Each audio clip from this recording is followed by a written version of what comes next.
Assalamu alaikum warahmatullahi wabarakatuh. Yan uwa barkanku da haka barkan da lokaci. Kamar da kuke waɗannan su ne fina-finan guda biyar kaɗan daga cikin wanda za mu sauki a gobe Lahadi kenan insha Allah 26 ga watan 12 wanda kuma ba za ku iya samun su a ko'ina ba, za ku iya samun su ne a cikin group na VIP India Hausa wanda muke tallata muku a kowane lokaci. Idan kina buƙatar shiga cikin wannan group na VIP na India Hausa, to akwai lamba ta mu da muke dora wanda za ku yi mana magana akai ta yadda za ku samu waɗannan zafafan fina-finai a kowane lokaci insha Allah, wanda za ku iya tuntuɓar mu akan lambar mu ta Niger ko ta Libya wanda za ku iya magana a WhatsApp ko Telegram.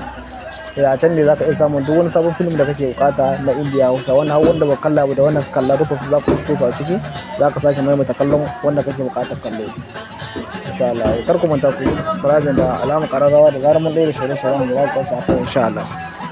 Waɗanda su ne zafafan fina-finai na kamfanin Sultana wanda Sultana ya cinto yake gaya muku cewa wannan satin za ta fashe. Akwai manyan fina-finai ga su guda biyar da muka ɗauko muku wanda za muku tallata muku, wanda za ku iya samu a cikin group na VIP na India Hausa. Idan kuna buƙatar shiga cikin wannan group, to lamba tana nan, kar ku bari a baku labari. Lamba tana nan wanda za ku iya ɗauka ku yi mana magana ta WhatsApp. Waɗannan manyan jarumai ne wanda sun kasa kowa na fina-finai sabbi ne, kowa inda ma waɗannan fina-finai sababbi ne. Kenan waɗannan fina-finai kar ku bari wannan damu ta wuce ku.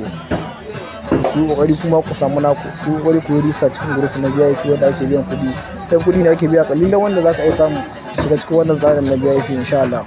Kenan idan kina buƙata sai ku taro ku ɗauki lamba, ku mana magana ta WhatsApp ko wace ƙasa kake insha Allah. Idan ka ɗauki lambar mu za ka samu fina-finai.